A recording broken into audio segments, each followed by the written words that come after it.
Now, I hope you had a nice long vacation. It's interesting the way research develops. And what I mean in this case is that when I was thinking of different themes to work on visually, I've been intrigued by the notion of how people have portrayed Jews in the military. And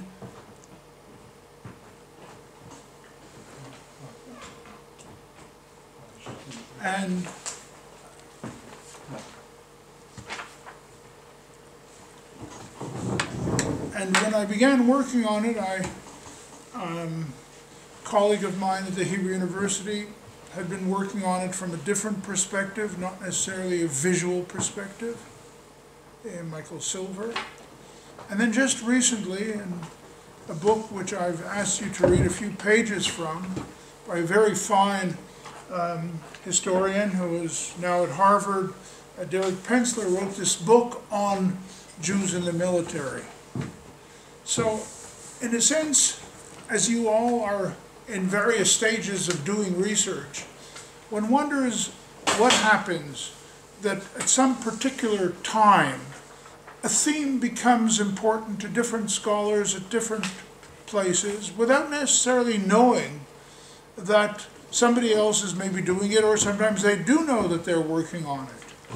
So even though we often think that we are living in an island of research, that you're sitting in your room next to your computer, or your computer is in front of you, you think, oh, no one's going to be interested in what I'm doing.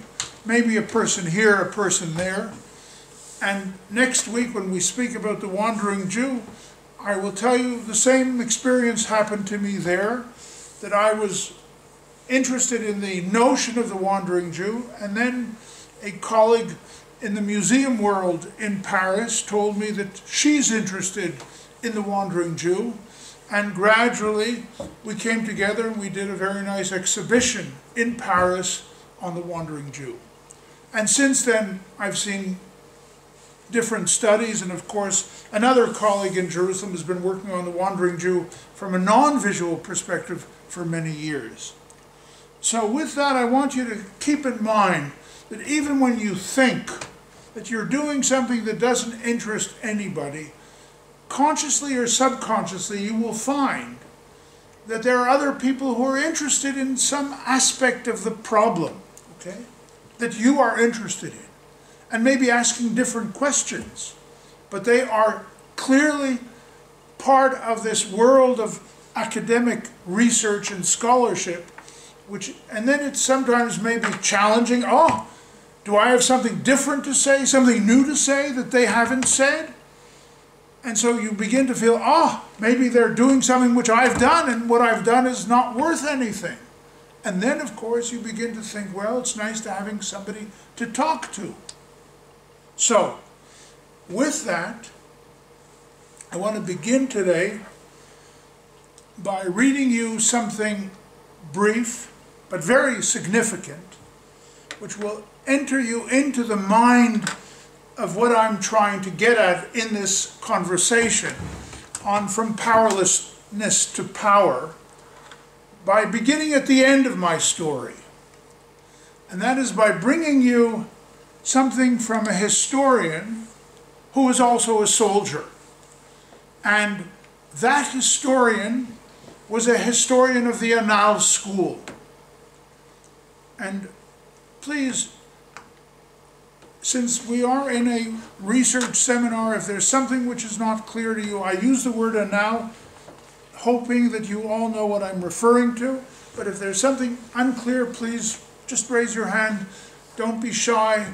We only learn if we are open. So Mark Bloch, a very distinguished historian and an important medievalist, fought in two wars, in World War I and in World War II. In his second reflections on the Second War, in English the book is called A Strange Defeat, It was published after he was killed by a firing squad in France in 1944.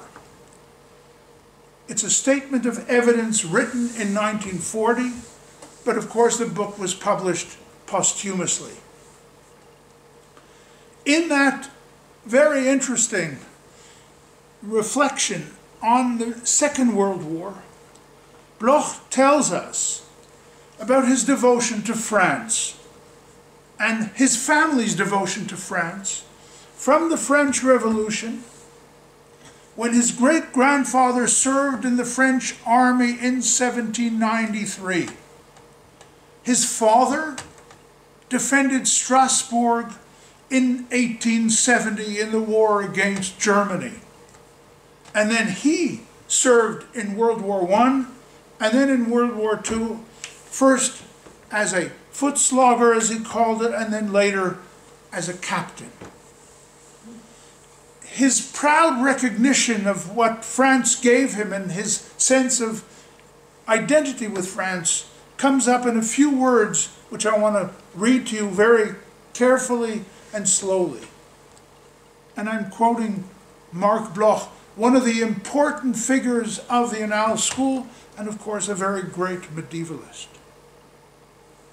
Bloch writes as follows: "The one country with which my deepest emotions inextricably bound up," which is clearly, inextricably means is clearly bound up with. There's one country that I breathe freely only in her climate, and have done my best to defend her interests. I can think of no other land which I could have breathed with such a sense of ease and freedom. I have loved her greatly and served her with all my strength. I have never found that the fact of being a Jew has made it difficult to express these sentiments. Though I have fought in 2 wars, it has not fallen my lot. It has not been my fact that I have had to die for France. He's writing, of course, before he's later shot. But I can, at least in all sincerity, declare that I die now as I have lived, a good Frenchman. When these words have been spoken, a close friend shall read the citations, the orders that I have received, which I received for service in the field. In other words, Bloch is telling us that military distinction was a way for him to integrate into French society, overriding all other personal achievements and distinctions. So here we have a great French historian who joins the Maquis, the resistance in France, fights for the resistance, is later killed, and he had some difficult times in the 1930s as anti-Semitism was growing in French society. But he, of course, goes to war in 1940 feeling that this is his, and he's not already a young man, feeling that this is his commitment, and later joins the Maquis and is killed in 1944. Now, I bring this at the end of my story because I'm not going to go into the interwar period except for a very little bit if time allows us. In a sense, we have to sort of go back in history and think about this notion of how people are thinking of Jews in the 18th century, when they are asking questions like, can the Jews fight? What kind of a body do they have? Is it a physical male body? Or are they really effeminate? Are they like feminine? And therefore they can't fight. So this is an issue that I want us to put on the table. First of all, the sense in which a historian, looking back in 1943, when he writes this, is saying this was the great moment. I served France with all my ability. I wanted to be French. And if you, those of you who've read Stendhal's Le Rouge et le Noir know that in Stendhal's the red and the black, there are two ways in France in the 19th century of becoming part of France. Either the church or the military. Now the Jews don't choose to go to the church, but they do choose to go to the army. And that's a way into society. And so, when we think about this and we go back into the discussions which take place in the 18th century, 200 years before, Bloch gives us this very, very fine depiction of his sense of feeling, I did what I should for France. This is before Marie Le Pen, if you don't mind me saying so. When we look at the discussions in the 18th century, we can see interesting ways in which people are thinking about these issues. If the Jews can't fight, if they are feminine in their body, can they really become citizens? Can they become part of us? Will they be willing to defend us? Now, on the coattails, you know what the coattails, how would you say it in Spanish? You know, when somebody is wearing a long coat, the tails of his coat, okay? On the coattails of our discussion on Mendelssohn, I want to bring something that Mendelssohn writes, which is quite surprising, on this issue of the military. Mendelssohn wrote, "If then the fatherland is to be defended, everyone who is called upon to do so must comply. In such cases, men usually know how to modify convictions and to adjust them to their civic duty. One merely has to avoid excessively emphasizing the conflict between the two." In other words, here is Mendelssohn, whom you remember as being an observant Jew, who observes the commandments, is saying there are two issues, there are two dimensions, there are two areas. There's the area of civic duty and religious conviction. And Mendelssohn is saying something which even surprises his great biographer Alexander Altman, who wonders how could Mendelssohn say something like this so easily? That in such cases, men usually know how to modify convictions. In other words, Mendelssohn is saying, okay, you observe the Sabbath, but you're called to war. You observe the dietary laws, but you're called to war. How do you deal with these two things? How do you deal with an issue which will come up in Joseph II, which I'll come to in a minute?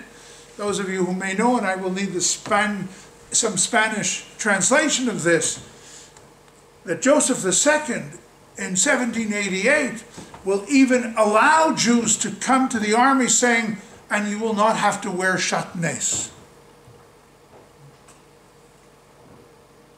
Can you, two fibers put together, which is against Jewish law. So somebody is telling the person who's writing this law in 1788 that Jews cannot go to war wearing two different fibers of their clothes. So we have here in the 18th century people saying that the Jews have to be regenerated, like my friend the Abbé Grégoire in Paris in 1789, who speaks about the régénération, to regenerate the Jews physically, morally, spiritually. If we want them to become citizens, they cannot become citizens in the way they are today. And yet, some people are saying that there was a time in history that the Jews did fight. And they even quote Julius Caesar, who says some of the great fighters in my time were of Jewish origin. And so you will have people like Dohm, D-O-H-M, who writes on the improvement of the Jews in 1781, saying, well, the Jews can change and they can become men like others, and they will be able to fight. But then you have this controversy with people like Michaelis and others. And Johannes Schutt at the beginning of the 18th century says, they once were good fighters, but they are no longer able to fight. They've lost it because they've become effeminate. Remember what I said in the first lecture. Often in anti-Semitic depictions in the 19th century, we'll see the Jews with very large stomachs because they have money there. Now, if you're so heavy, you can't become a fighter. But you can also see, as we will see today, that there are other ways in which you can depict a Jew within the context of trying to turn him into a soldier. And so there are people like John Toland at the beginning of the 18th century who say that the Jews they do have a great heroic past, and that heroic past can continue.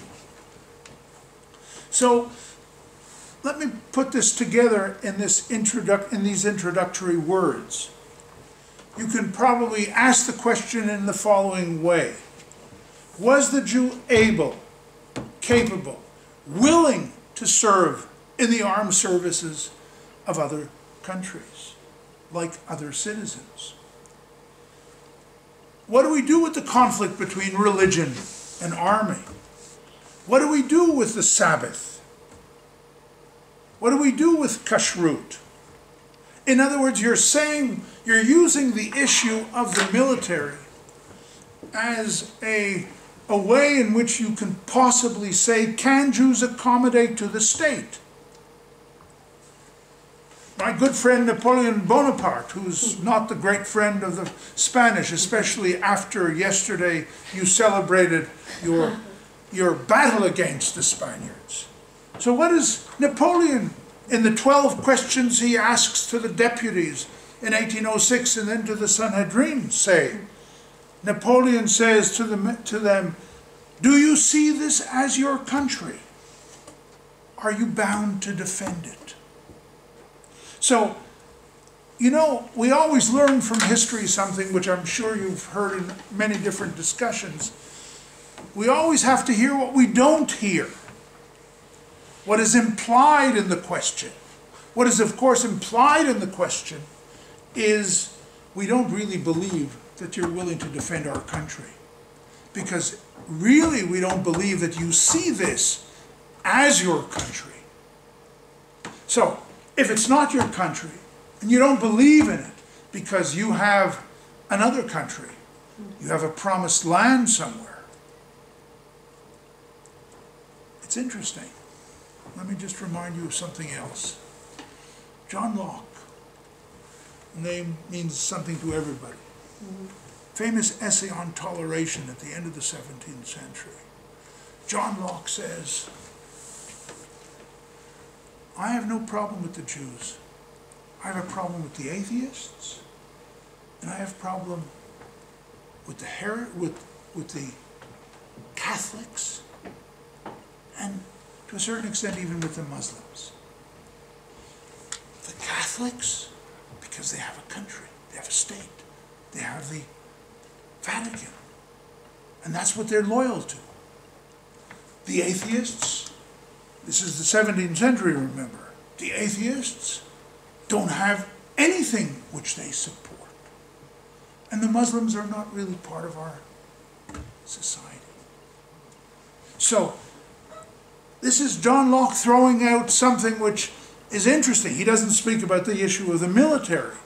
So this notion of regenerating the Jews, turning them into something else, if you will, as Gregoire and Dohm and others are speaking of, we want them to become men. And the notion of regeneration is a very important concept because it's also a Christian concept.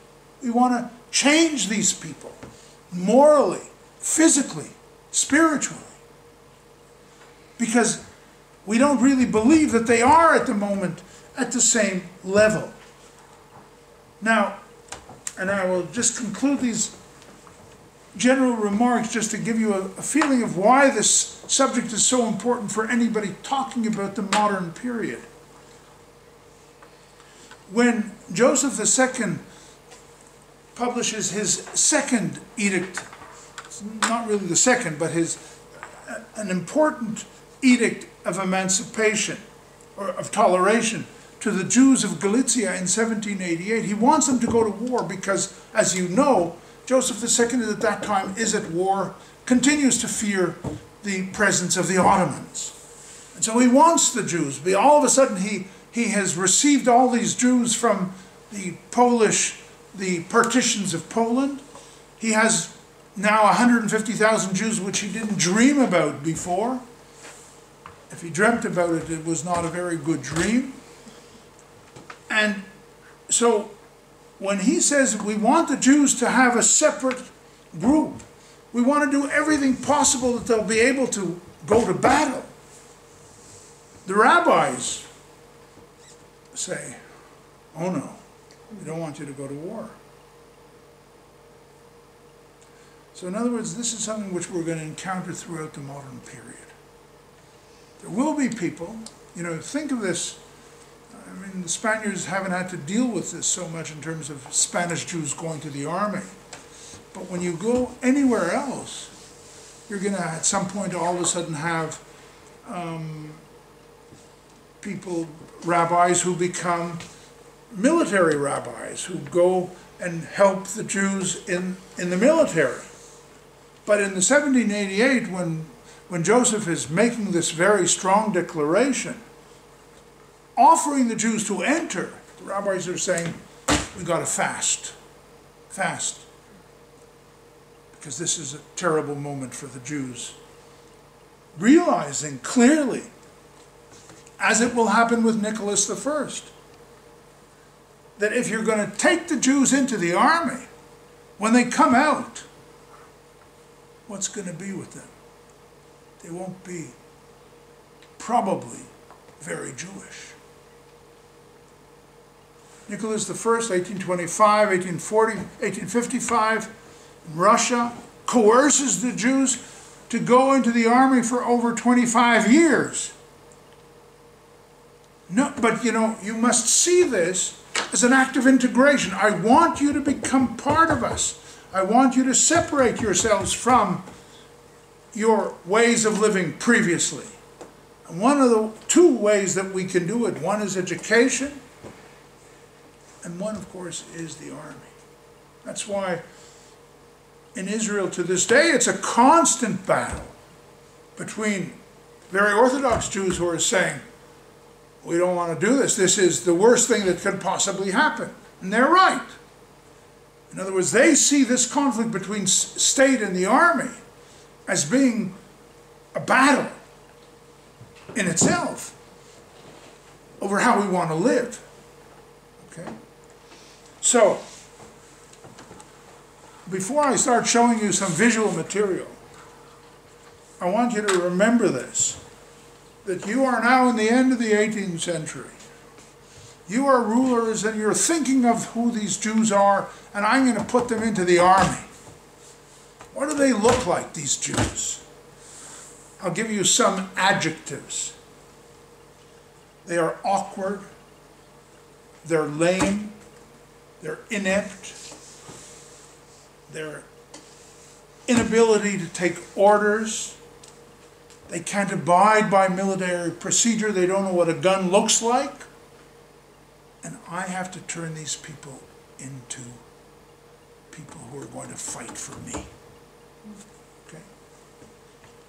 So you have that, and then 200 years later, you have Mark Bloch saying, this was the most important thing that I did in my life.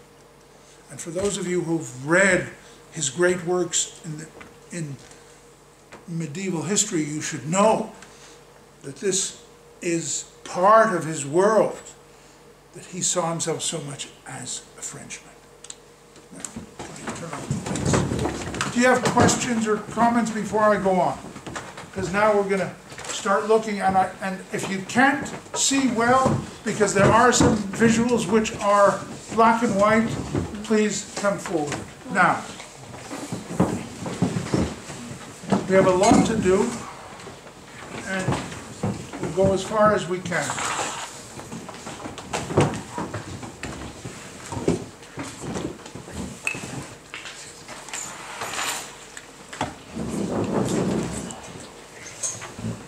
Now, let me begin with Hieronymus Loschenko, who's a very interesting, I wouldn't call him much of a great artist, but he's clearly somebody who deals with a lot of issues. He has a great series of works against the Turks in Vienna at the end of the 18th century.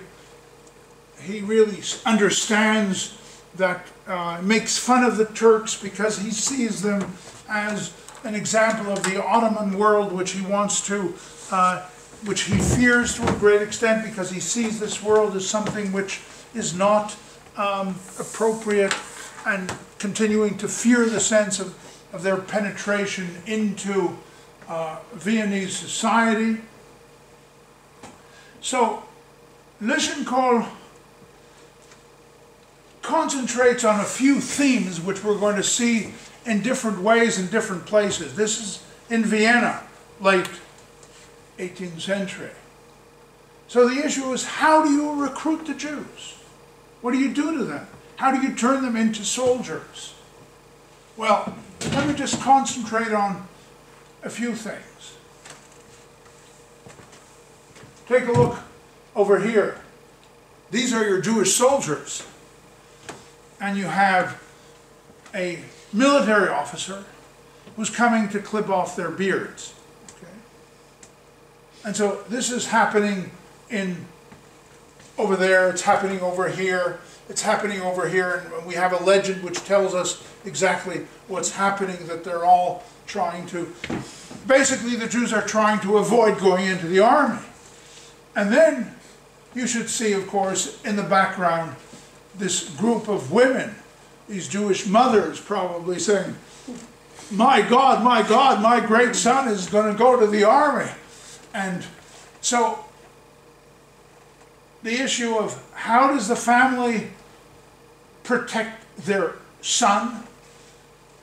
How do I turn these people into army soldiers? And notice the well-groomed soldier as opposed to this grimace-liking Jew. I don't want to be in front of you, but I just want to show you something. And then you have a mix of issues together. And here, Loschenko speaking about teaching the Jews a drill, and you have this interesting discussion between Mauschem, which is a derogatory way of speaking, and the corporal, and looking at these phallic rifles that these Jews are holding. And of course you have at the same time he's bringing into the scene a Turkish figure, and so language becomes also a derogatory way for Loschenko to, the text is used to exemplify what is happening in the picture. And you can see, of course, the Jews in the center have beards, the non-Jews don't have beards, and the sword which is attached to their rifle looks very strange, and I would clearly say that this is a kind of phallic. So, in a sense, Loschenko at the end of the 18th century is bringing us into this world of the fact that we do know that there's a discussion going on in Vienna about the ability to turn these people into soldiers, and this text, which is wonderful, really gives it to you also in a literary way. And now we have another example of Jews who are joining, so to speak, part of a regiment, and just take a look at them and how they are being portrayed, because, and here we go back to something which I intimated on a previous, you have already a sense in which the Jewish nose is coming into play here as well. The Jews are standing, so to speak, in a line, but if you look at them, this is not much of an orderly group of soldiers who are standing together.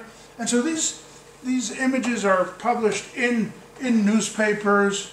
What kind of effect they have is difficult to say, but you can see that there's an attempt on the part of a caricaturist to enter into the discussion of whether these people can be integrated into the army. But I want you to look at this comic strip. This is a comic strip done by Johann Michael Volz, probably from Nuremberg in around 1920. What do you see here? This is a comic strip.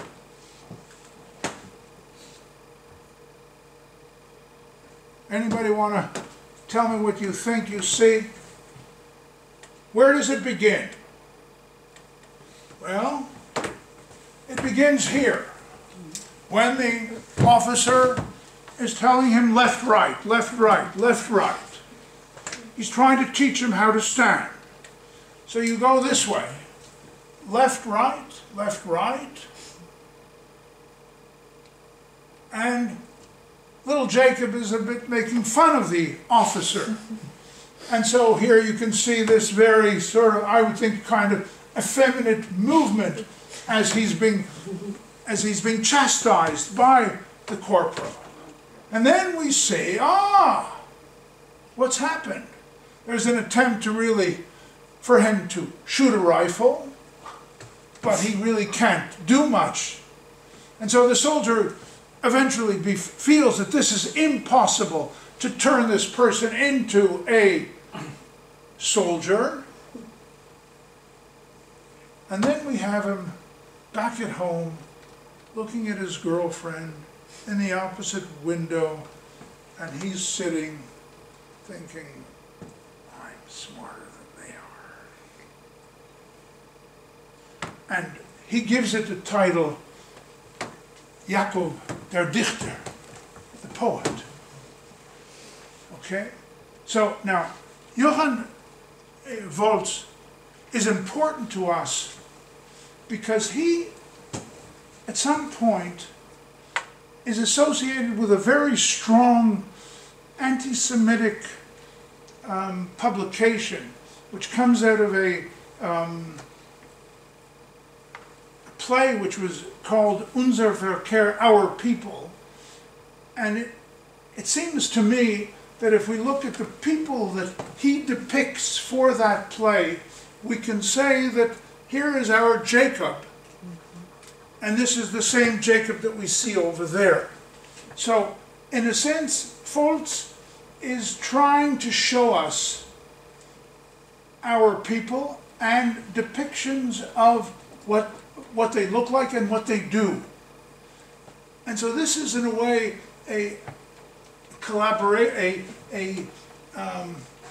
so to speak, a collage of different figures. We have a wealthy Jew. We have a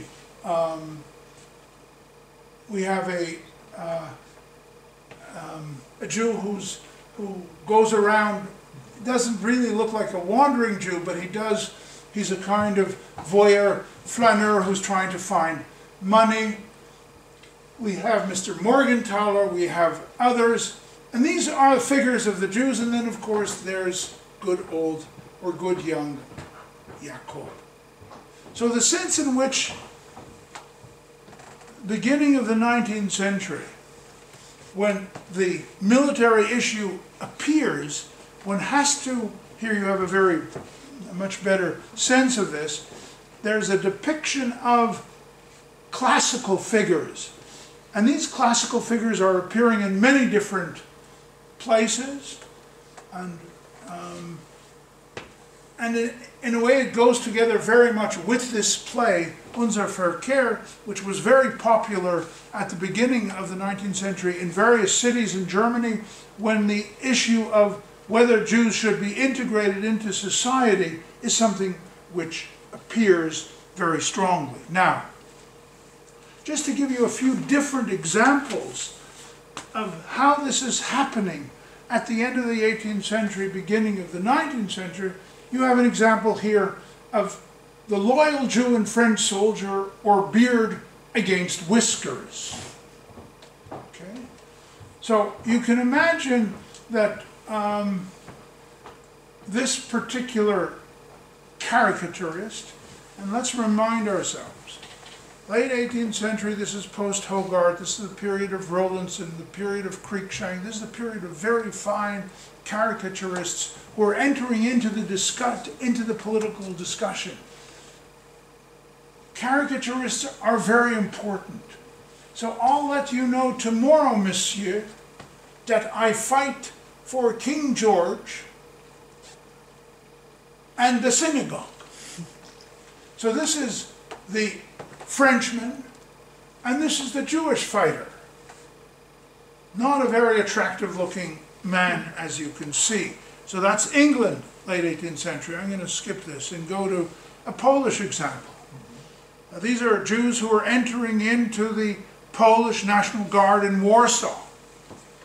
Now, this is important for us to remember because we have the National Guard, which is part of the attempt of Jews to fight together with Poles in the uprising in 1830 against the Russians.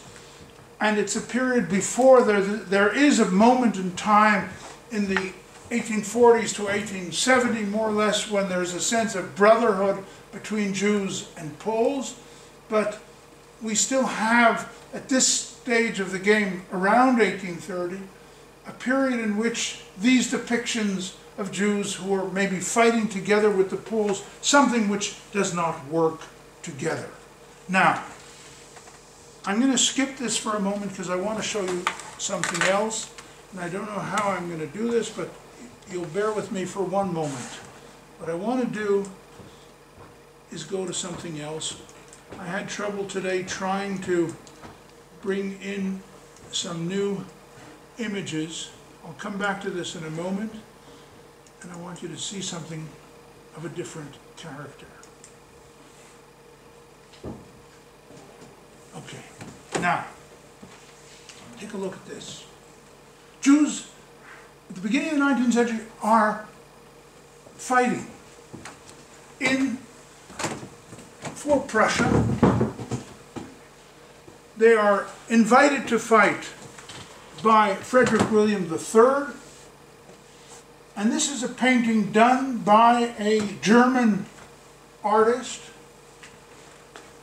in 1860, depicting what happens in 1813. So you have this scene in which all of these people are coming out of the church, and the people are greeting them, are receiving them, and then your eyes are looking at this little scene over here, which is also part of the general scene of these Jews who are being, of the people who are being recruited to go to the army. Now, take a look at this scene as opposed to the others. This is done by an artist by the name of Greff in 1861, in which he wants us to see, so to speak, the conflict which I showed you before, but in a different way. What do you think is happening here?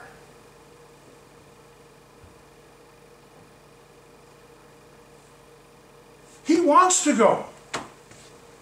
He wants to join the army. He wants to fight for Prussia. But and look, his father, who is dressed in a very orthodox way with a kaftan and a heavy beard, he still has a beard.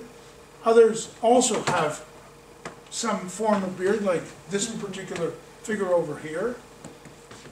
And here is what we can imagine are two sisters and his mother. He is separated from the others. In other words, this is a very good depiction of the problematic the Jews are finding themselves in the 19th century in different countries, in Austria-Hungary, in France, in Russia, in Poland. I want to integrate, and if there's a possibility of my entering into the army, I want to do it. He wants to go to the army. His father and his mother and his sisters are worried about what will happen.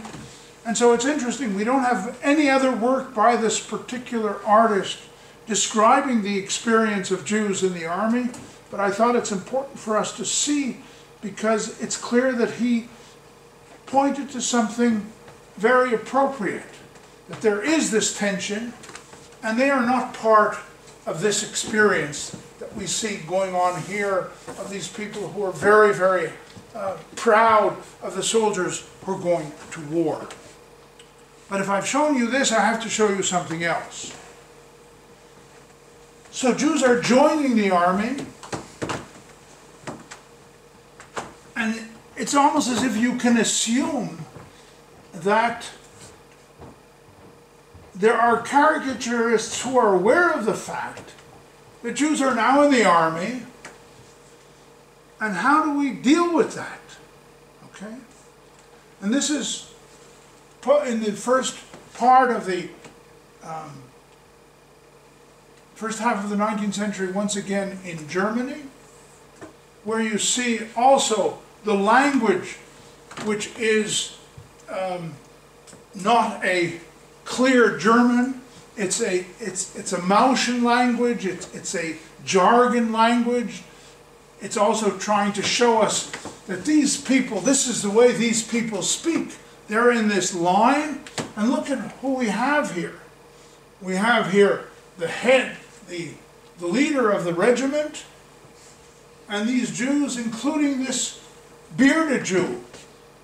Now you can, of course, if you would see this, this is a clear anti-Jewish depiction of the mid-19th century. And we have to remember that caricaturists have to always be aware of the changing nature of society. And so in the changing nature of society, they have to deal differently with the people who are changing. And this same artist does another work where you can see a Jew sitting on a pig, and one of the soldiers, the bearded soldier, is carrying a flag which has, on the one hand, the tablets of law, on the other hand says, Prophet, gleiche Rechts und den Christen. In other words, this is really what's going to happen. The transformation will be, if we have rights, then eventually we are going to be the rulers. And the ones who are going to be pulling us as we're sitting in our carriages are the people with the crosses.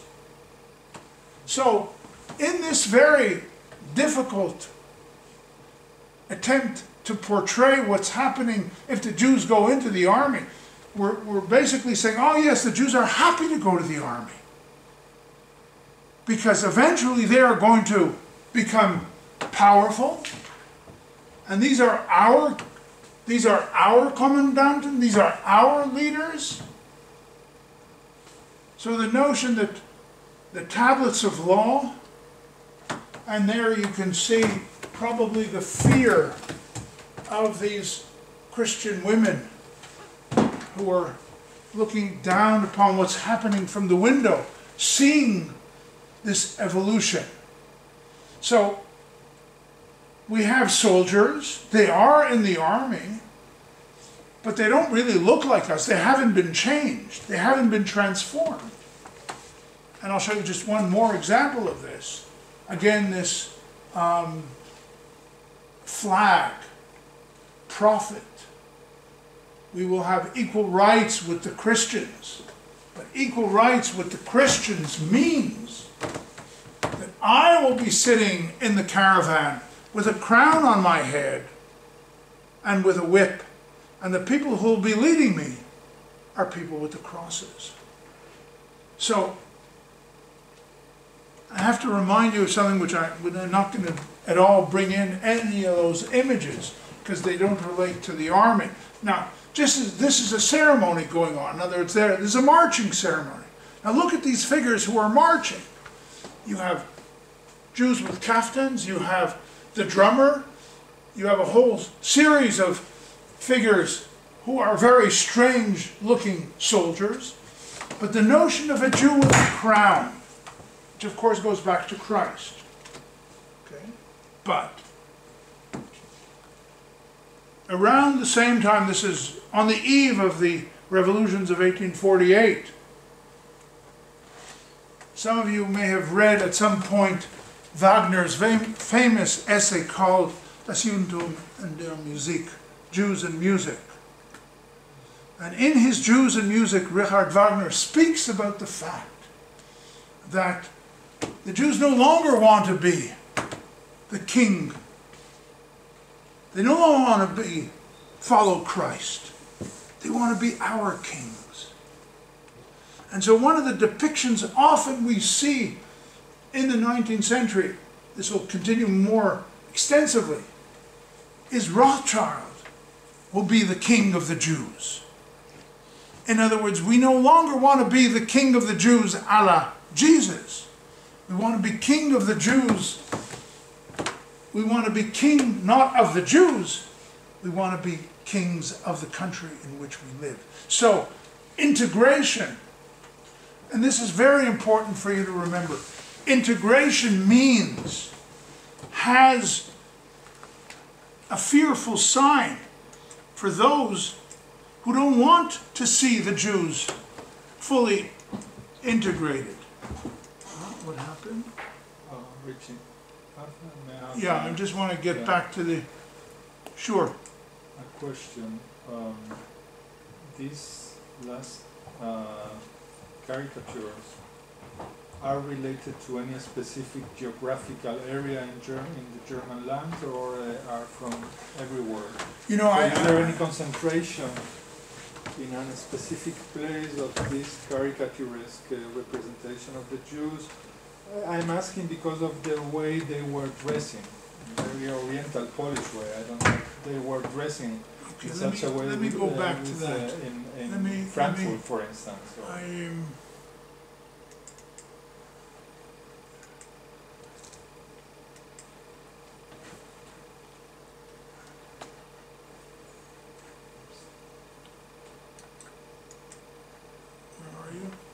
Okay, go ahead. So the Streimers, were they dressing that way in Frankfurt, for instance, in the early 19th century, or they are more from Prussia, Eastern Prussia? I mean, not today's Eastern Prussia. This is a German caricaturist portraying Jews in his mind. Okay. And just take here. This is what is really called a hook nose. This is a classical way of depicting a Jew. This figure over here, and you can look at their noses, which are exaggerated. But there's also this sense in which I would say that we're trying to show them as really very other. They can be anywhere. Now, one of the things which we learn in the world of caricatures is this can find itself later in the 19th century, maybe in Russia, that somehow there's a way in which communication is, these images are transferred from one place to another. But I think that I should have said something else. Now, what is he smiling about? Oh, come on, I want one of you to tell me. What do you think he's smiling? Is he smiling at the flag? Or is he smiling at something else? He's looking up. What does he see? The word prophet? What? Excuse me? The word prophet? The word prophet. Maybe the word prophet. I would also think that he sees these young maidens looking at from the window. In other words, he feels that I am a soldier and I can see these women who are somewhat décolleté, who are looking out, and he likes that feeling. So, the temptation. And I think that here we should also remember that this is something that is, think about this now, you're moving into the 19th century, you are native-born Germans, you are 3, 4, 5 generations living in Germany, you know about German mythology, you know, you have some memory of who the Jews are, and now I'm seeing them as soldiers? Do I really believe what I'm seeing? How do I put this into my construction? And that's difficult. I want you to feel that, I don't want you to look at this and say, oh, this is terrible. I don't want you to think that. I want you to see this as coming out of an experience of people who are actually seeing something like this, like these young maidens, who are interested in what's happening here. Okay? And when I think like that, I can possibly assume that these people are not necessarily from here, but they are. And so we have somebody with glasses on. I mean, there are interesting figures, and this woman is all of a sudden picking up her baby or child in a very funny way. The child looks not really much like a child. So I'm using the context of a military parade, but I'm showing something which is, in a way, counter my knowledge of who these people, who could really serve in my army. Now, I want to go back to where we were before, and as time is moving on, I'm going to skip something and move to somebody who we've talked about before, and I'm going to come eventually to closely to the image which Professor Castaño mentioned last time. Now, we've spoken about Moritz Oppenheim, and now we're going to have a lot of fun with him. Because Moritz Oppenheim, we're looking at a perspective in which an artist of Jewish origin is looking at what's happening, integration, and he wants to depict integration in a positive way. Okay?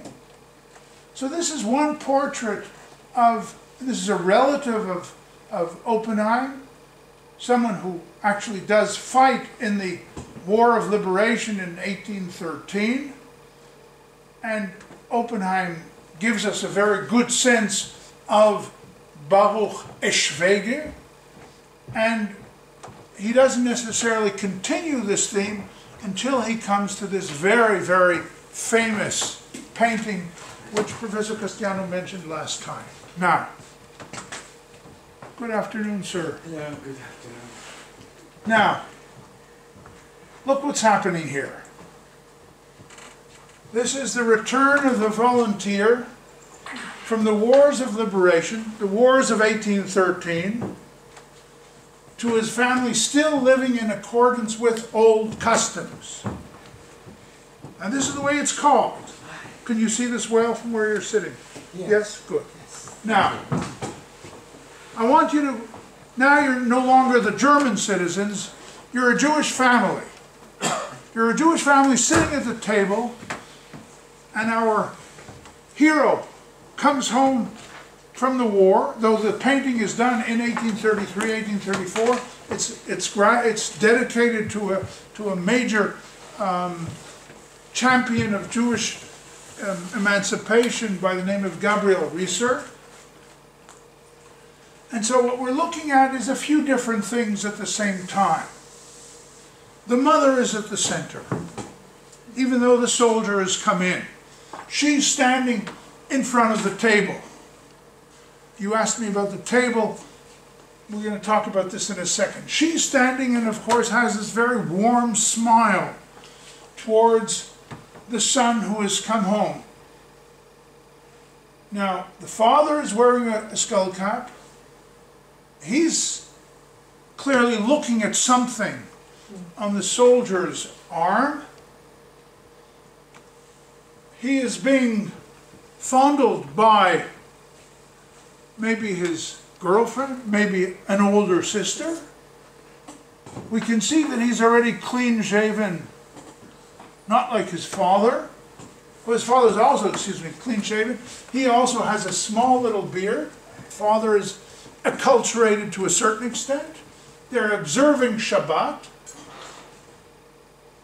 And the children are also looking down to try to see something, maybe his saber, maybe something that he's come home with from the army. There's an attraction to him. And then you see another one of the children looking at his helmet. Now, what we want to understand here is why Oppenheim does this in 1833.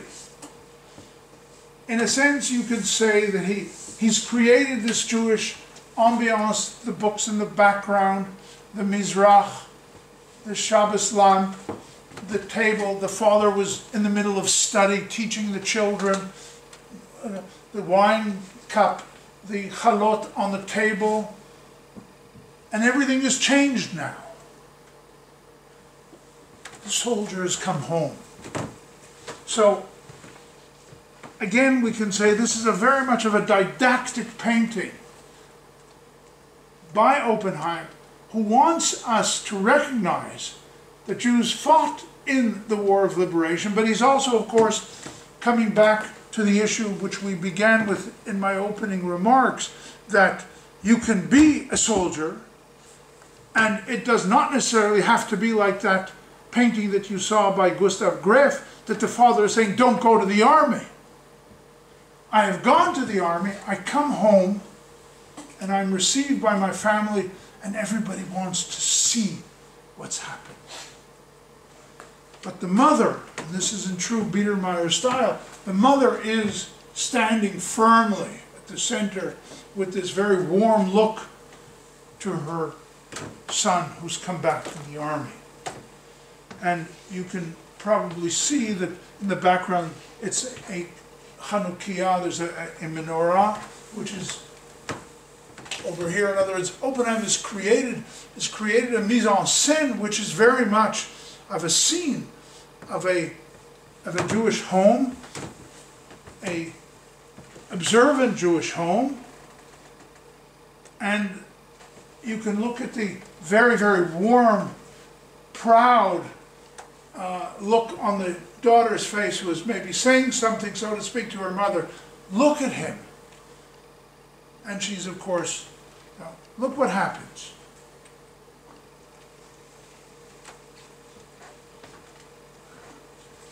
What's happened?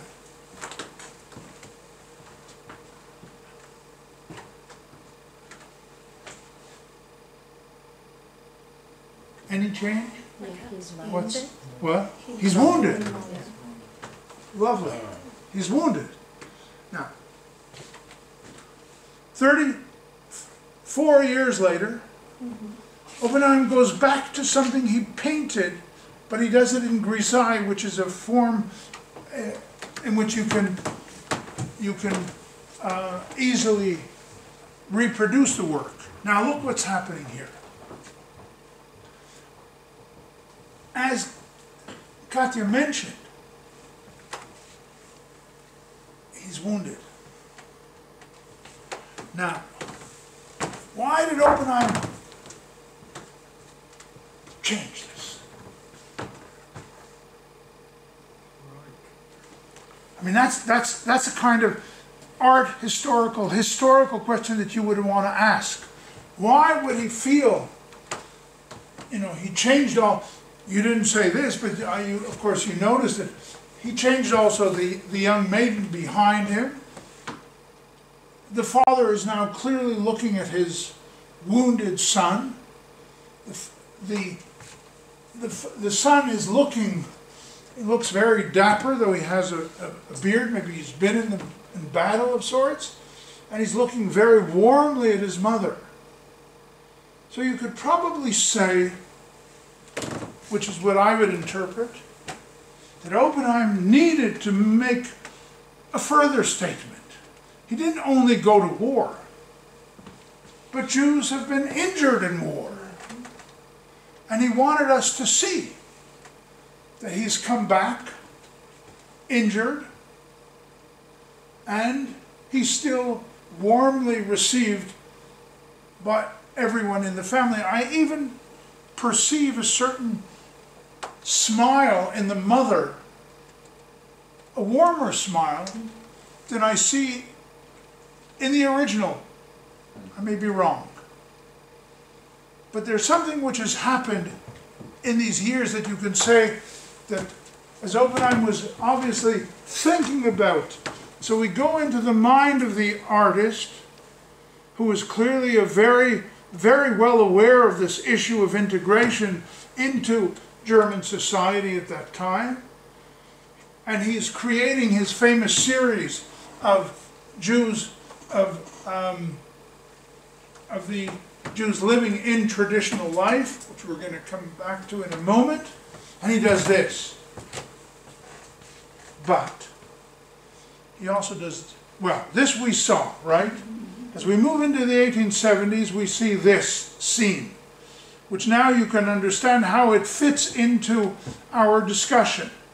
That you have Day of Atonement, you have Jews praying as they are about to conquer the city of Metz, okay?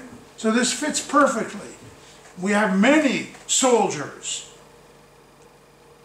And you'll see in a moment that we even have maybe 1,200 soldiers. Derek Pensler in his book makes a very poignant remark. Why did they think 1,200? Did they count them? No. 12 tribes of Israel times 100. You get to 1,200. So, as we'll see in a text in a moment. So this is, this is an imagined scene. And then what does Oppenheim do with it? Well, there's another example of it, and I'll come to the text in a moment. Just I want you to see that it became people were using this in different ways to portray this moment. And then you have something which is rarely seen, which is a different form. You have Shema Israel, you have Yom Kippur for Metz, Yom Kippur before Metz. You've rearranged things. Again, this is a lithograph which is being produced to disseminate among Jews who will be happy to have it. We know about 2,500 of them were produced. Very few are found. And then we have a text, a very interesting text, which I, if I had more time, I would read it to you, by Ludwig Philippson, a very important figure in German Jewry. And he already speaks about the notion that there are 1,200 Jews together. 1,200 Jews, and Pensler is right by referring to the fact that 1,200 they were using something because 12 times 100. Now, and then at the bottom, they're bringing together all the different Jews from different regiments. You have also the Freemason sign here. And at the bottom, you have a text from Malachi, Halo av echad lekulanu, halo el echad baranu. We all have one God, and one God created us. Now, what's interesting in terms of the choice of the text is that Philippson relates to something which is seemingly happening. Our Christian brothers were willing to guard us as we were in prayer. And the moment we finish our prayers, we will join them. In other words, Philippson is saying in this, among other things that he's saying in this text, we are devoted to our God and to each other, and we are thankful to our Christian comrades who defend us while we pray. And we will join them the moment our prayer is over. So in a sense you can say that the verse from Malachi is not only about our God, but it's also their God. So we have something in common. And you can, if you look at the famous eagle at the bottom, which I'll show you closer up here, you can see this very distinctly. So this is an internal Jewish way of celebrating the fact that there were Jews who fought for Germany in this war of 1870, and it was published by Julius Levitt in Berlin, and it was later disseminated in different places, and you have his name here as well. And of course the text, I'm sorry, I mentioned Ludwig Philippson, it's Gustav Philippson, who was a brother, less well known than the Ludwig who was the editor of the Allgemeine Zeitung des Judentums, and you have all these emblems of the different states in Germany prior to Germany who were part of the war. So, one Father, one God, we are all united, and He is the one who has created us. Now, I'm going to skip this, we don't have time. And then what does Oppenheim do?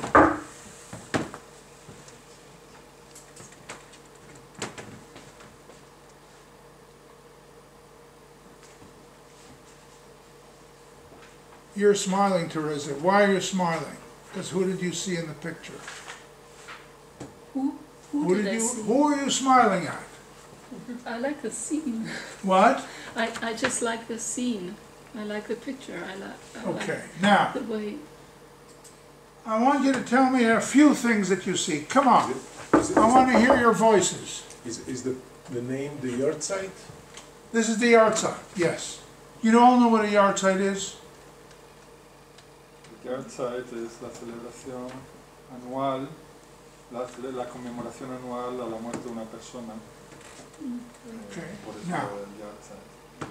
Luego minyan. and you have to have 10 people. So we do have 10 soldiers here. So now create this imaginatively in your minds what Oppenheim wants us to think has happened. And I want you to first of all look at the wall. What do you see on the wall? Upstairs there. What? It looks like some figure, What? creation figure up there. I don't see quite well, but in the mid register of the painting, in the upper part, in the line of with the window, there is a figure look like some Christian figure or something like that. Covered. But it's covered It's covered. with some sheet or something like that. Lovely. Be more specific. Well, they covered it because of Virgin Mary could be your Christ, but it looks like more like some virgin. I don't see the hands, but maybe it's crucifixion. Yes, it is like crucifixion. Okay, so go ahead. Lovely. What else do you see? Here, I don't know. Is it a chapel or some common? But there is also a figure maybe on the very left. It looks like Napoleon or maybe some big some emperor or somebody.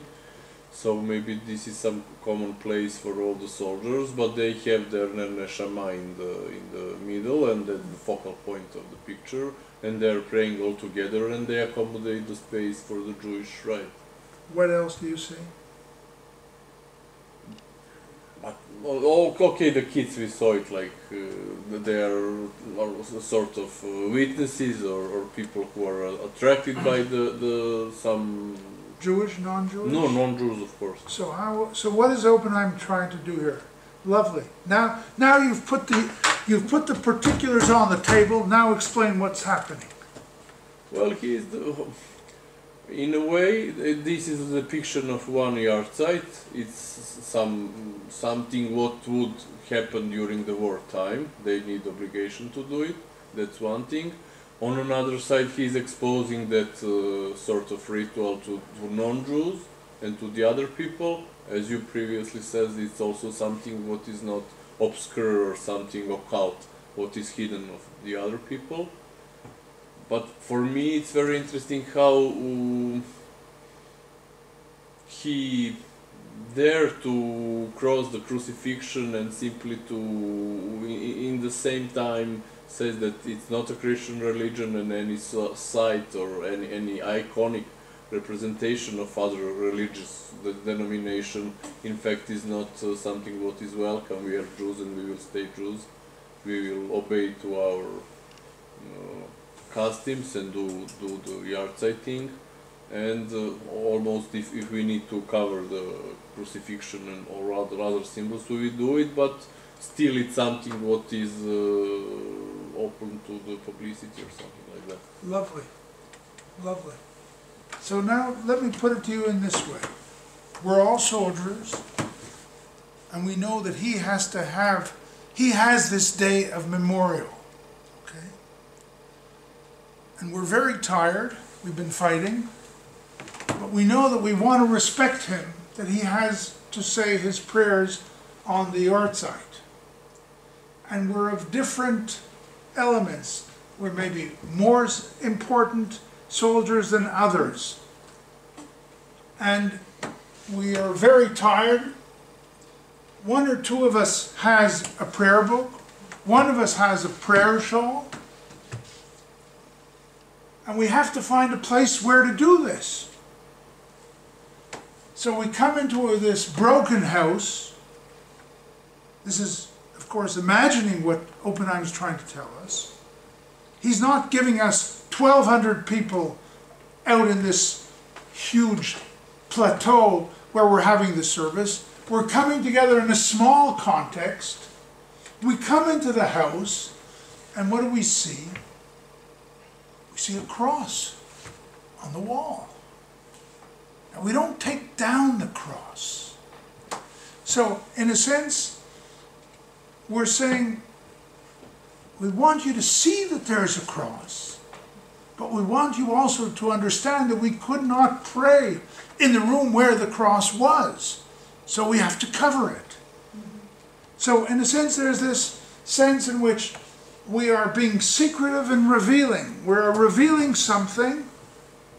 We want you to see, and I'm very glad that we saw it. Maybe others saw it as well.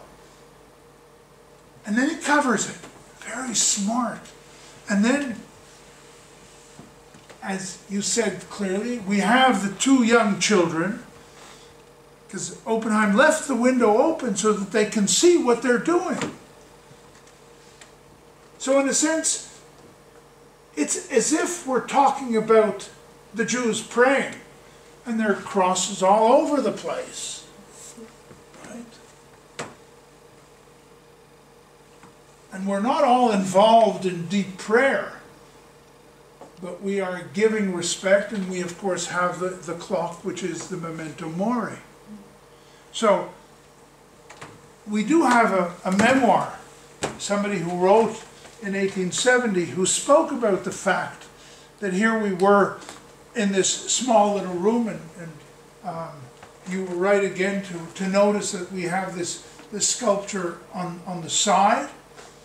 So it's as if we needed a place to do our prayers quietly, among ourselves, but we didn't want to hide, and so we left the window open. We could not pray with the cross in front of us, so we had to cover it. So these are the interesting ways in which I integrate, I acculturate, but I also maintain my own sense. So just to continue the theme that I've been showing you before, which you saw before, just take a look at this for a moment. It has nothing to do with the soldier, but it's the same issue. I'm a peddler, about to do my peddling, and my son has learnt that when he comes out, he may find a blonde Christian child needy of some alms. And so he knows that I should give him some alms. So you have, he's on the one hand, he's touching the mezuzah, and his son is known, and you know, it's so interesting to me how Oppenheim, maybe subconsciously, is saying blonde child is Christian. And so you can clearly see the division. So this child knows that this family, this Jewish family, gives alms to us. And of course, once again, the mother in the background in a very sort of, she is like the rock. And so you remember the children. Now, maybe I'll skip this and come back to it at a different time. Just wanted you to have a sense in which this is, you can see it when we look at the detail, how clear this scene is. Now, there are different reasons. Now, an epigon, somebody who really knew Oppenheim's work, was a Christian publisher by the name of Hermann Juncker, who also knows that there's maybe an audience for certain kind of works which show Jews in the military.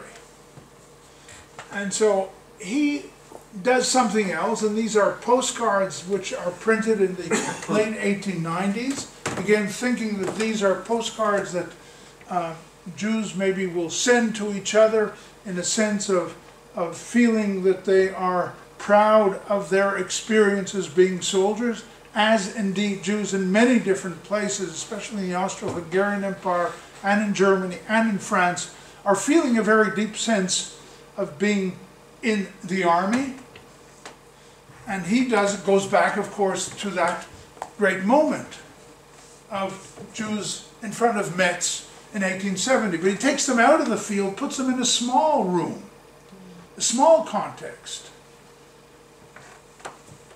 And interestingly enough, Juncker, who does several works, and I'll show you one other in a moment, is also conscious of something. So this is the person who's leading the prayer service, and you can see the soldiers, some who are with beard, some are without, there are different levels, there are different hats and helmets and so on and so forth. And there's somebody looking in, who's clearly not a soldier and maybe not Jewish. So in some way maybe he noticed what Oppenheim was trying to do, was showing this notion of inside and outside. You know, that's why I thought that the detail is important. But take one more look at this guy, the same Juncker, before I show you a detail. He's doing another image. In other words, the notion, which is important in terms of modern society, the notion that you can turn the phenomenon into something tangible. When I showed you Mendelssohn's picture on the vase, I was trying to say to you that at a certain point, everything can become marketable in the 18th, 19th, 20th century, 21st century. Okay? We all know that. But we have to remember that this was not new. It's not new. It's just become magnified.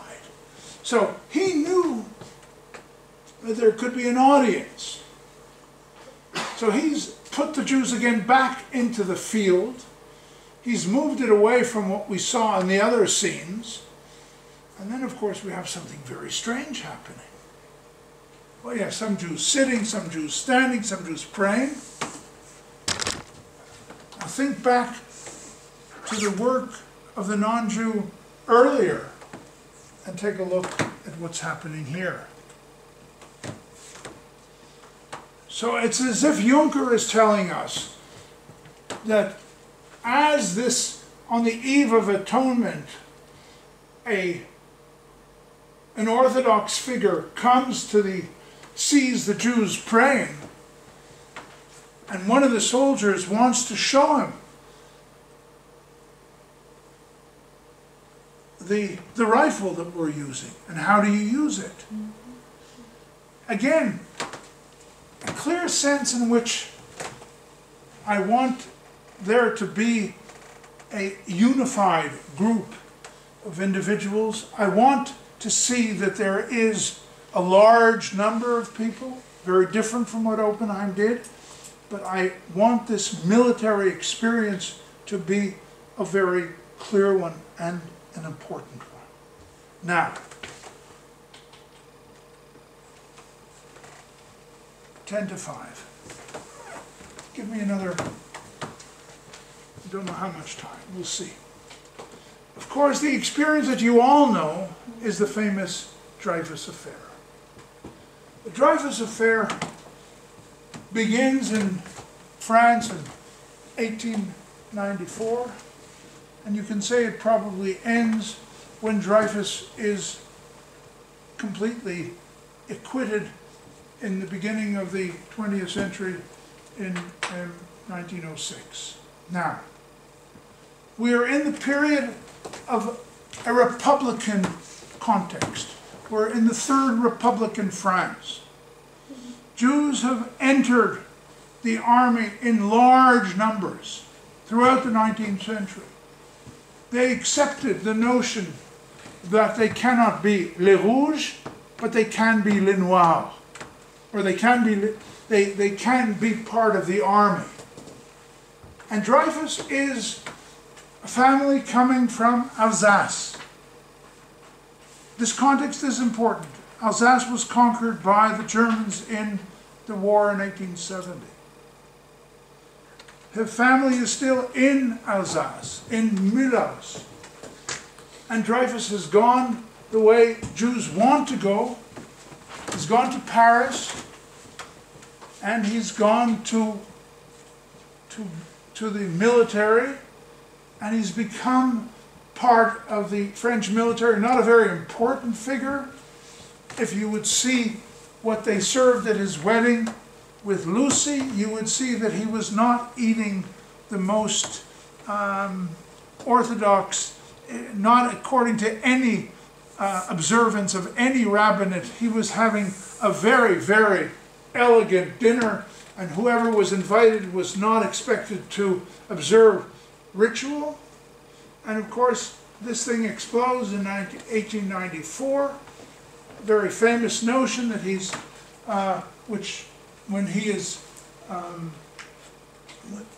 when they claim that he is giving secrets to the Germans, and of course, this is part of the monarchist and Catholic attempt to respond to the development of Republican ideals in France in this period. The Dreyfus Affair becomes a very important affair. There is no end, which of course is an exaggeration. There's always an end. But there is an extensive amount of visual material around the Dreyfus Affair. And I was privileged to be part of an exhibition which took place in New York in 1987 on the Dreyfus Affair. A very interesting catalog appeared. And there you can see also seemingly a small group of images, because in the Dreyfus Affair, many people got involved. Not only writers, not only Zola, not only Halevi, but also Toulouse-Lautrec and Degas and others. Many different artists, caricaturists, get involved because this is, so to speak, a split within French society between the Dreyfusards and the anti-Dreyfusards. And so you have here what I began, strangely enough, choosing something to show you was these postcards being sent to the Dreyfus family in 1899 when there was the second trial after the trial in Reims. And of course you can see here some of the great figures. You see Dreyfus, you see Picard, who supported him, and of course Émile Zola in his famous work of 1898, J'accuse, in which he accuses the French authorities. Now, here you see Dreyfus, and it was on New Year cards and so on and so forth in different languages. This is what I wanted to show you. People are sending notions to cards to different members of the family. Now this is the mugshot when he was taken in 1894. And of course there's this very famous ceremony when he is in trial. And you see what is happening here. This is, he's leaving the courtroom after he's being convicted of treason in 1895. And this is an order of lack of distinction. Rather than standing as the person is walking straight and turning to you, you turn your back to him, as if saying to him, this is who you are. So this is somebody in the courtroom who does a drawing of this particular scene as Dreyfus is leaving the courtroom. He leaves the courtroom and he comes outside. And these are the newspapers on the morning after the degradation of Dreyfus, January 1895. And you see what they're doing. He's standing very proudly, and they're breaking, so to speak, his sword. We know that there are people yelling in the crowd, death to Dreyfus, death to the Jews. Something which Theodor Herzl mentions in commenting on what he has seen. And this is an example of these different newspapers on the morning after. And then of course he's sent to Devil's Island, and I'm sure you all know, if you haven't heard the opera, which was created about 10-15 years ago, you've probably know what the Dreyfus Affair was. This was, in a way, a moment of a great Republican challenge coming from elements, the monarchists and the clericalists, who were challenging the Gambetta concept of a French republic, which wanted to curtail the place of the Jews in the place of the church in the education system. It was a period of meritocracy, and Pierre Birnbaum has written a very important book in which he describes how the Jews at this period are very much like Marc Bloch, in love with the Republic. They believe that the Republic is theirs, that they are part of the Republic.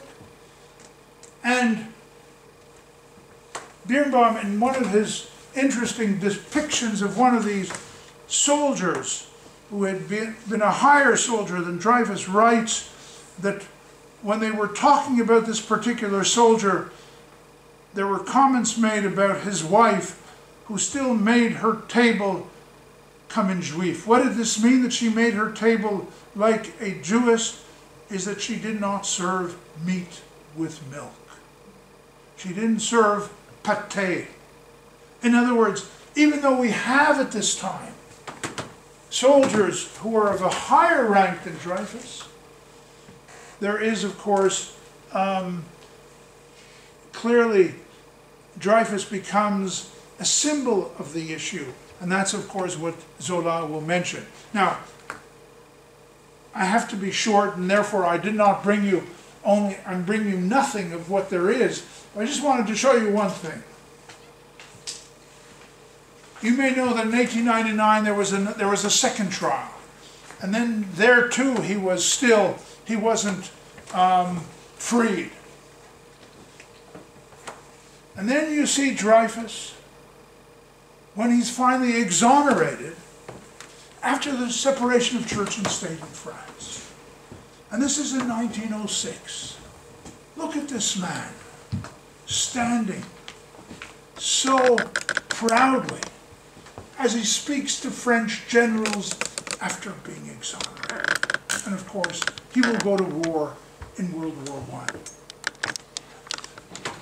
Now, I'm touching on this visual material, mostly because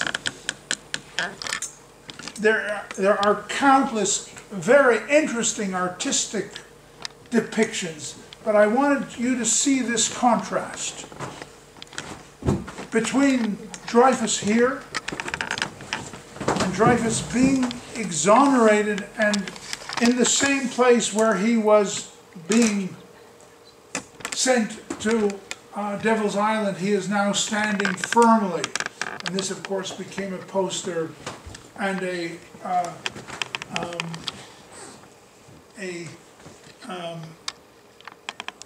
postcard which became very common. Now, just to give you a sense, we are on the eve of World War I. And here I'm showing you a German and a French, because we've been talking a lot about Germans and French. Here is you have countless images like this of Jews who are happy to go to war in 1914, either for France or for Germany or for whatever country they are in. There are few places where Jews are reticent to join the army, though we do have examples. And then I thought I should show you this, because on your next visit to Paris, if you haven't been there yet, you will get on a plane quickly and come back next week for the next class. You'll go to see the Commando Mansion. Now, because this is very valuable to understand process of integration. In the background you see the wonderful Commando House in the 8th region, arrondissement of Paris. Anybody been there? Yes. Yes, I enjoyed. So you all have a trip to Paris ahead of you. Wonderful. This can be part of your support for their travel.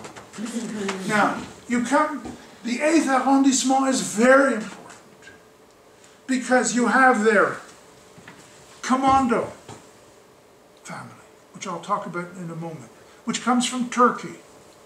You have nearby a Rothschild. And then, if you become even more eye-opening, you'll see where the Ephrussis were. Now, does the Ephrussi mean something to you? Yes. I want you all to read The book of the hair with ivory eyes? No, black eyes. I don't remember the title, but I loved it. The book on the Ephrussis. I thought you were going to help me with the title, With Amber Eyes. Yes. Just write Amber Eyes and it'll come up immediately. And you must read this in whatever language is easier for you. It's a very moving book, which deals with the Ephrussi family, which was a very, very wealthy family that came from Odessa, was in Vienna and in Paris and different places. And it is written by one of the descendants of the family. So you have in one place, you could see where the Ephrussis were in this garden. Now here you have... Edmund the Wall. Excuse me? Edmund the Wall. Edmund the Wall. Edmund de Waal, De Waal. W-A-A-L, and it's called The Hare with The Hare, H-A-R-E, with Amber Eyes. It's a beautiful book. Read it in Spanish and French and German and English, whatever. Read it. You'll love it. It's not simple, but it's a lovely book. Now, the 8th arrondissement, which you'll visit over the weekend, and you'll come and you'll see the Commando House, which is a memory to whom? To Nissim, who is of Turkish descent. They come to France and they are very great art dealers or more art collectors. And what do they want to collect more than anything else? Jewish? No. How do you integrate? French. You want to collect works which relate to France. And so the house is a house which in the 1930s the family grants to France, and you can see their furniture and paintings and so on of the 18th century, which the commandos wanted to leave to France. And this was their great loss, because Nissim is killed in the First World War. And there are interesting issues about this, because Commando himself had been a great collector of Impressionist art. And when he wanted to give the Impressionist art at the end of the 19th century to the Louvre doesn't want it, because who wants to collect Impressionist art at the end of the 19th century? So they put it in the storerooms until one day it becomes a great collection. Now, so here is this moment, the father, very proud of his son, was going to war. The Louvre didn't want the commandos to be part of the directors of the Louvre because he was Jewish. But there is this wonderful picture that you have here behind the commando villa, and later, of course, there's no one left from the commando family because there were no children and so on. So when you go there and you see the mansion, there will be a small little dedication to those who were later killed in World War II, but not by war. So I just thought, because we've been talking French, German, they will be opposite each other, but the war experience is so important. And then you can look at this. Now, how else can I show you the great moment of we have one Father and we are all supporting of one Father, and we all are devoted to one Father, if not a famous, maybe mythic story about a French rabbi who is in the war, who is a aumônier, I don't know how you say it, Limosnero, okay. encargado de las limosnas. Now, the story is that Rabbi Bloch was with the soldiers in the war in World War I, and there was a Christian soldier who was dying, and he comes to the Christian soldier and he gives him the cross to say his last words. Now, the family of Rabbi Bloch wanted this particular artist of Jewish origin to create a painting, commissioned a painting by Dürmer, in which they depict how the rabbi gave the soldier his last rites.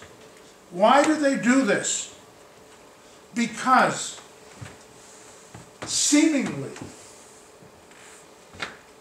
just after he grants him the cross, he himself was wounded and killed. And so you have here, just as he was about to give him the cross, he himself fell. And so this is a postcard which the French consistory, after the war, we'll come back to after the war in a moment,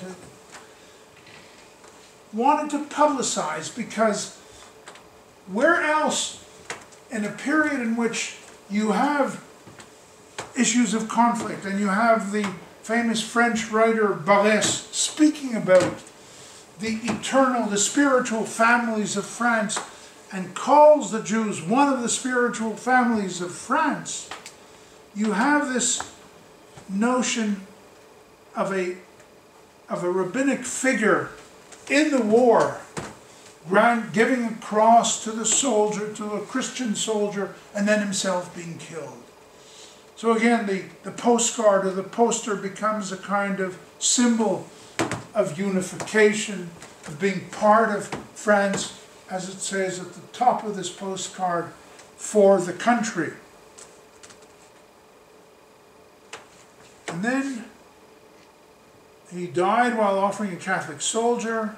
And then what happens, of course, and this is something which you all need to know whenever you're working with in history, when does memory begin to appear and what is the significance of memory? So in 1934, they are successful in creating a monument. And the inauguration is on the 2nd of September 1934 in the mountains. This is the monument. And then you see all of these figures joining together in the spirit, and this is at the time already in 1934 when a lot of members of the French Parliament are speaking negatively about the Jews in French society. And to conclude today, I want to go back to something else. Interesting that we now have, in the German context, in memory of World War I, the importance that grew.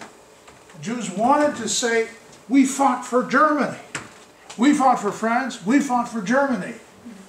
And if I spoke before about 1200, now we are speaking about christliche und jüdische Helden haben gemeinsam gekämpft in Ruhen, gemeinsam in Fremde, that we Christians and Jewish heroes have fought together and peacefully died in another country. 12,000 Jews died in battle.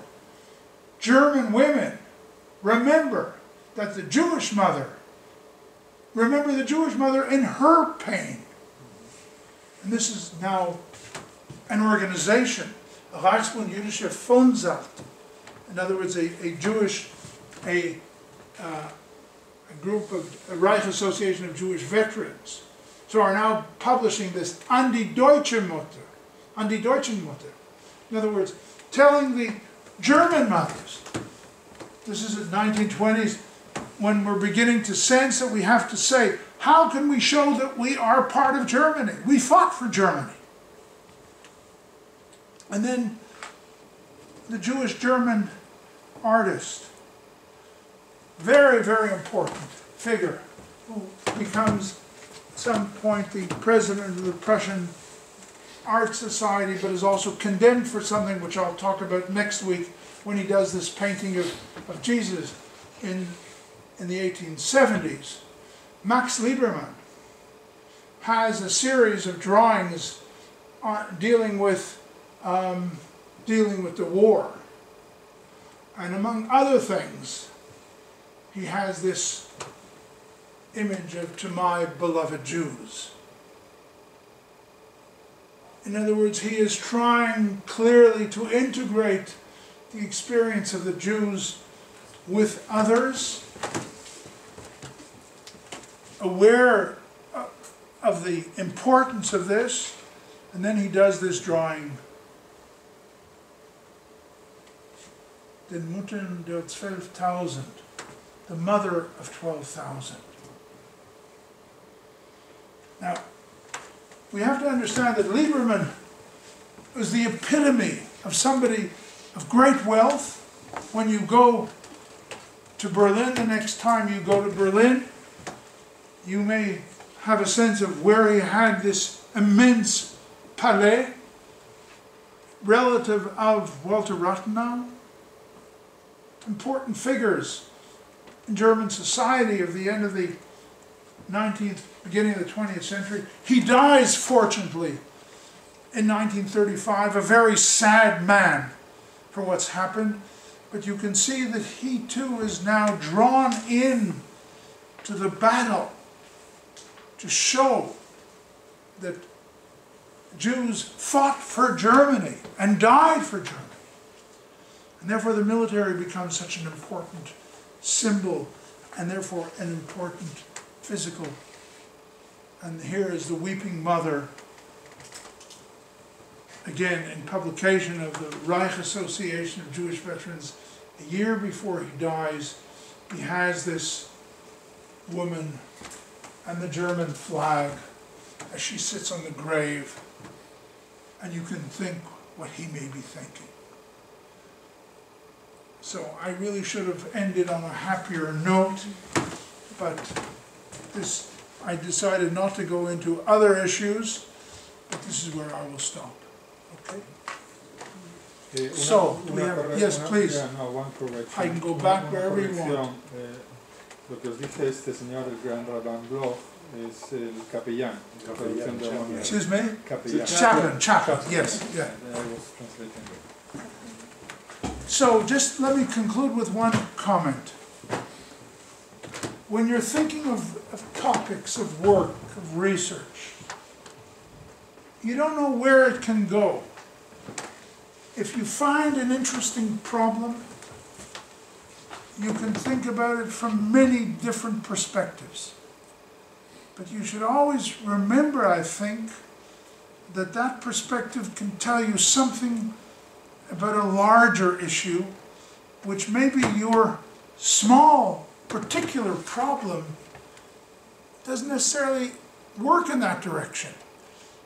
But you should always be thinking also of the big issue, the bigger issue.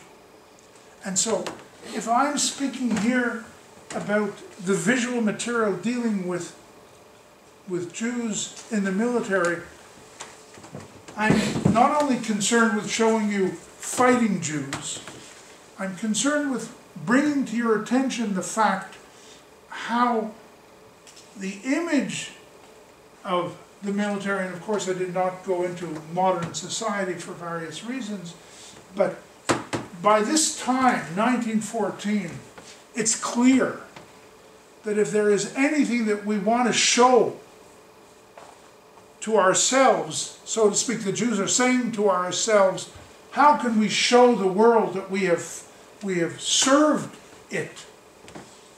We want to show that we've been willing to give our bodies, our life.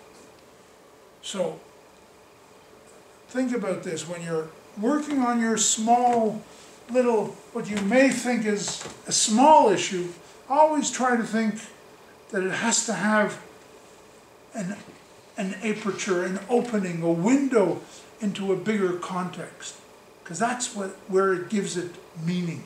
And many issues one builds gradually, and then when you read Derek Pensler's book, you can see how important this can be in terms of trying to understand the whole process of integration, or assimilation, or rejection.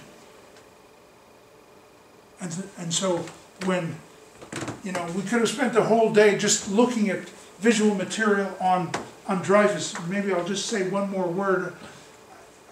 I could have brought many more images. The notion of when there is a battle between different schools, you probably know it from Spain in the Franco period. When you want to try to express something in modern times, you go to the visual. And so you have to find symbols. So in the Dreyfus Affair, one of the symbols is you see a woman coming out of a well and she is the sign of justice. Okay? She's coming out from the deep and she's holding a light of justice. And the same way that the Republicans will have something, the anti-Republicans will find that they have something. So if we have time on a 7th lecture, which is not planned, I could bring you a lecture on the Dreyfus Affair. Okay? So you have another free weekend, and so come back from Commando, tell me what the 8th arrondissement was for you, but enjoy it. It's lovely. And make sure that he gives you money to go there. Okay. Thank you. Do you have any questions?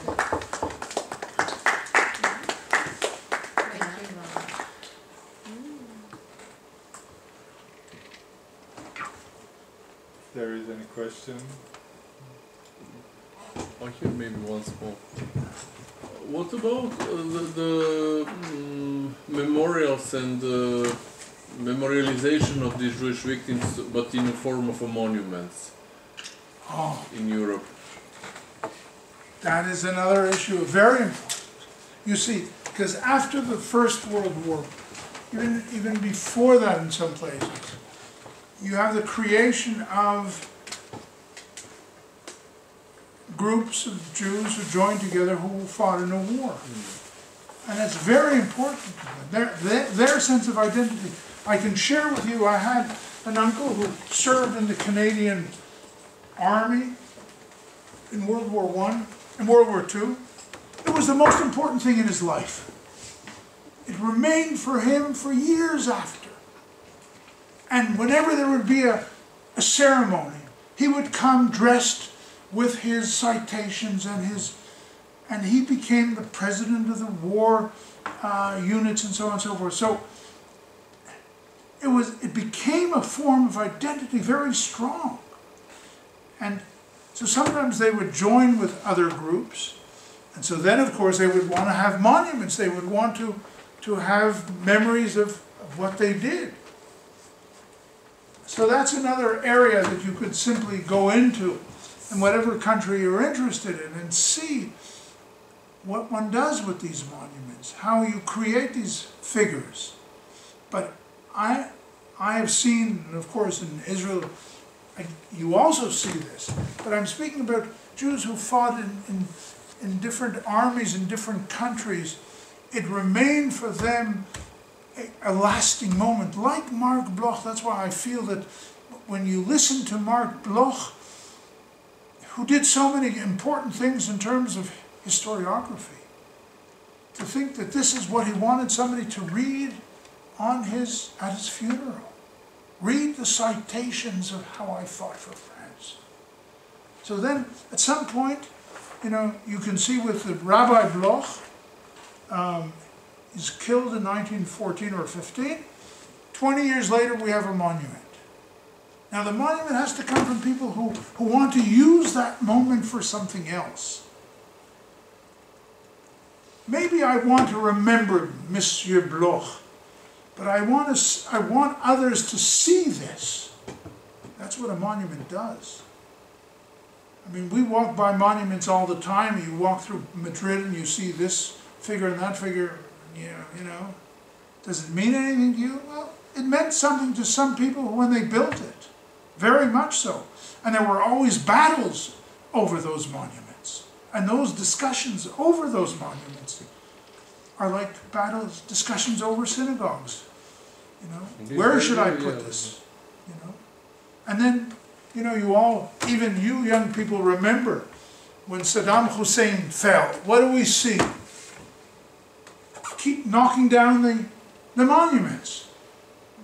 You knock down the monuments and you create new monuments. Very recently they removed some monument from the Civil War in America, and they did it like maybe 2 weeks ago, but execution was like 100 and something years ago. They couldn't remove it from now. Only 4 monuments, as I know, are dedicated to those who were on the opposite side of the south, and they did it during the midnight with very strong federal marshals who protect that event, and it's like something contemporary, something what is happening in our time. But that's another topic. I've asked you to read one book, The Hare with Amber Eyes, and I want you to see one movie, The Invasion of the Barbarians. It's a Canadian film. And it's a wonderful Canadian film about what happens in Quebec after the churches are raided. And there no one goes to church anymore in French Canada. So what happens with all these monuments in the churches? And the fascinating depiction of the experience that they're trying to show of members of the church coming and saying, you mean it has no meaning anymore? So, you know, it's clear that this is so much part of where we are.